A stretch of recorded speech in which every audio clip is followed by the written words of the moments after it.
अस्सलाम वालेकुम रहमतुल्लाह। दोस्तों, उर्दू पढ़ने वाले, उर्दू सीखने वाले, उर्दू सुनने वाले और उर्दू जानने वाले सभी दोस्तों को मेरा सलाम।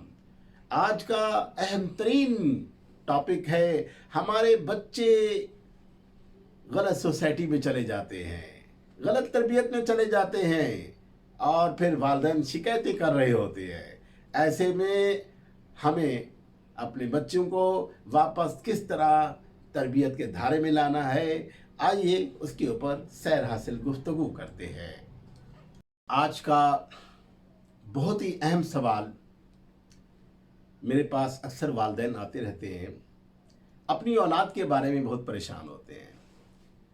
बतौर एक मुंतज़िम के, बतौर एक प्रिंसिपल के, बतौर एक डायरेक्टर के, इदारे में बच्चों से मुताल्लिक मुशावरत के लिए अक्सर वालिदैन आते हैं और उनके मुख्तलिफ़ किस्म के सवालात होते हैं। एक सवाल जो अक्सर किया जाता है और जिसका मैंने सलूशन भी दिया वालिदैन को और उसके नतायज भी बहुत अच्छे आए हैं। असल असाज़ा शिकायत कुनिंदा होते हैं, वालिदैन भी शिकायत कर रहे होते हैं, जनाब बच्चा स्कूल नहीं आता, बच्चा जनाब होमवर्क करके नहीं आता, बच्चा काम करके नहीं आता। और वालिदैन को तो ये और ज़्यादा परेशानी हो जाती है जब उन्हें पता चलता है कि हमारा बच्चा गलत सोसाइटी में चला गया है, हमारा बेटा गलत सोसाइटी में जाके उसकी तरबियत ख़राब हो रही है। ऐसे में उसका मुस्तकबिल तारीक होने का ख़तरा है। आवारा लड़कों में उठना बैठना उसने शुरू कर दिया है और उसका रुझान टीवी में दिखाए गए ड्रामे और फिल्म में दिखाई गई मूवीज़ की तर्ज पर होता जा रहा है। उसका बिहेवियर आर्टिफिशियल होता जा रहा है। हर उस चीज़ को जो वीडियो में देखता है बच्चा, उसको कबूल करता जा रहा है। ऐसे में बहुत ही ख़बरदार होने वाली हालत है और आप यकीनन ख़बरदार हो जाएं। इस सवाल का बहुत ही आसान जवाब है। आप वालिद हैं, आप वालिद हैं, आप असाज़ा हैं। आपसे बढ़कर तो औलाद के लिए कोई मुखलिस है ही नहीं। मैं कहता हूँ असाज़ा और वालिदैन से ज़्यादा मोहब्बत करने वाला, ज़्यादा इखलास वाला इस दुनिया में कोई नहीं है। तो ऐसे में जब आप बच्चे की तरफ तवज्जो अपनी कम करेंगे, आप नज़र इल्तफ़ात नहीं रखेंगे, बच्चा मुख्तलिफ़ तकलीफ़ों का सामना कर रहा होता है। जब बच्चा छोटी उम्र से बड़ी उम्र की तरफ का सफ़र करता है तो बहुत सारे उसके सवालात उसको दरपेश होते हैं। उन सवालात के जवाब उसको ढूंढने की कोशिश करता है। ऐसे में अगर कहीं से मोहब्बत मिल जाए, खुलूस मिल जाए, तो बच्चा हमेशा वही सवाल, हर सवाल अपना उसी हस्ती से करेगा। जब वालिद वक्त नहीं देंगे, अपने ऑफिस के काम में मसरूफ़ हो जाएंगे, अपने दोस्तों में मसरूफ़ हो जाएंगे, रात को देर से आएंगे जैसे मेहमान आता है, तो ऐसे में बच्चे सवाल किससे करें? और फिर वालिदा ने भी तवज्जो देना छोड़ दी। ऐसे में बच्चा क्या करेगा?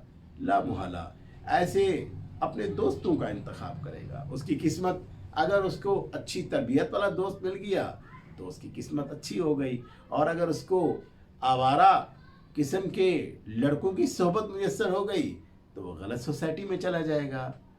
इसका हल क्या है? इसका हल बहुत ही प्यारा सा हल है।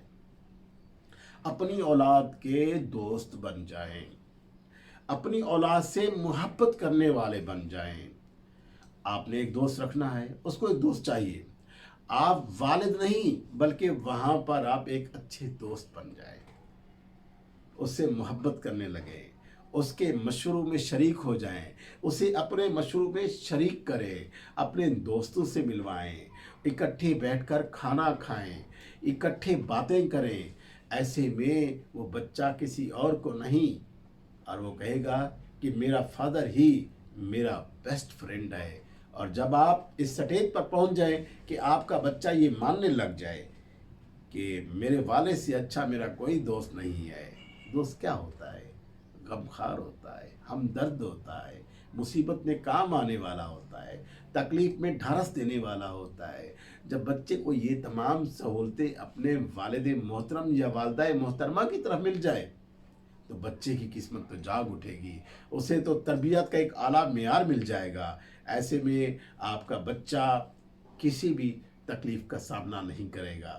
اگر تکلیف کا سامنا کرے گا تو وہ فوراً اپنے والد سے اس مسئلے کا حل پوچھے گا, اور والد جب اس کے مسئلے کو اپنا مسئلہ سمجھ کے حل کرے گا تو ایسے میں اس کو اپنی اولاد سے شکایت نہیں ہوگی, اس کو اپنی تربیت پر فخر ہوگا.